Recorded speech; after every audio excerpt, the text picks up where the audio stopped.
No date has been set for the 2023 elections, but Zimbabwe is already getting into election mode, with evident electioneering and voter registration awareness campaigns by political parties and various stakeholders.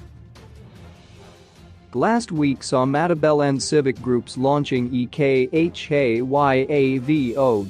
2023 to contribute towards a high voter turnout through extensive voter education campaigns.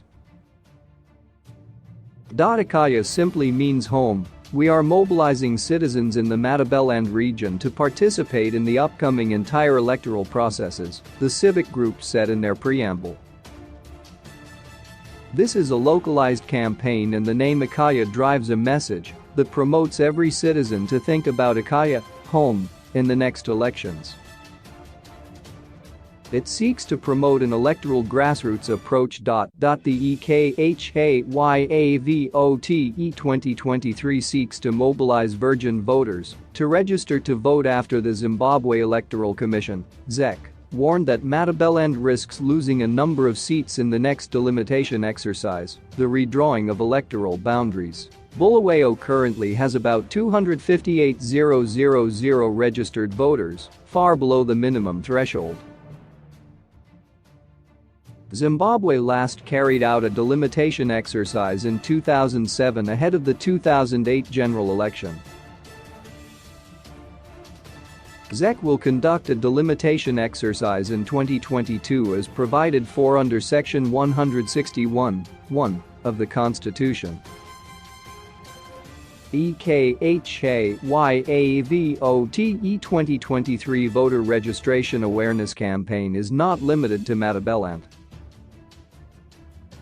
The clergy, political parties and human rights groups, including the Zimbabwe Association for Doctors for Human Rights, ZADHR, have also launched similar campaigns encouraging the public to register to vote in the 2023 elections.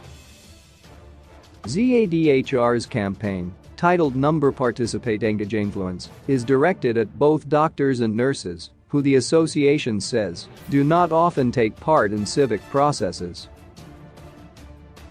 A number of voter registration awareness campaigns running under various hashtags were launched recently ahead of a ZEC mobile voter registration blitz, which was supposed to kick off on 6 December and run for 6 days.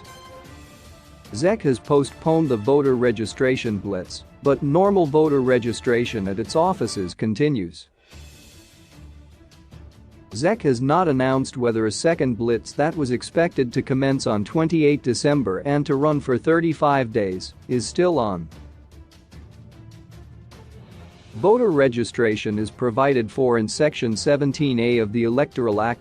While civic groups and other stakeholders are running voter registration awareness campaigns, President Emmerson Mnangagwa and main opposition MDC Alliance leader Nelson Chamisa have also been conducting whirlwind tours across the country. Mnangagwa has been holding mini rallies on the sidelines of state occasions almost every week, while Chamisa terms his electioneering activities citizens' convergence for change in rural areas. Chamisa's whirlwind tours have been disrupted by suspected ZANU-PF activists and sometimes met with violence. Recently, ZANU-PF's Central Committee expressed concern over ZANU-PF's inroads in rural areas, long perceived to be ruling party strongholds. Mnangagwa is set to square off with Chamisa in the 2023 elections. He narrowly beat Chamisa in the disputed 2018 elections. Mnangagwa received 50.8% of the vote against Chamisa's 44.3%. Political analysts argued that the shift to election mode, several months away from the 2023 polls, is a sign of problematic politics. We are seeing a number of things that really manifest in election season, which is quite problematic, given the fact that really we are under 2 years away from an election, particularly for ZANU-PF, which has to be focusing on governance instead of preparing to be re-elected, Bulawayo-based political analyst Effiong Cube said. We have a problem really with our politics. It is election-minded and not governance-oriented. Political parties, in this instance ZANU-PF, always focus on elections and do not focus on governing the country properly. It does not focus on stabilizing the currency and the economy, ensuring the rule of law and respect for human rights. It does not even focus on electoral reforms and the implementation of the 2013 Constitution. Mnangagwa has said by-elections for the vacant 133 local government and parliamentary seats will be held during the first quarter of 2022. The seats fell vacant following the recall of MDC alliance legislators and councillors in 2020. But Health and Child Care Minister Constantino Chiwenga, who is also Vice President, indefinitely suspended by-elections via Statutory Instrument 225A of 2020, citing COVID-19 risk. On 16 November, the combined Harare Residents Association, CRA, petitioned Parliament to summon ZEC and the Health and Child Care Ministry over the suspended by-elections.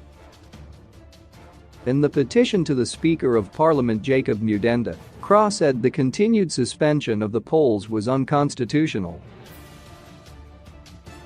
CRA cited Section 67 and 158(3) of the Constitution, which gives every Zimbabwean the fundamental right to free, fair and regular elections for any elective public office.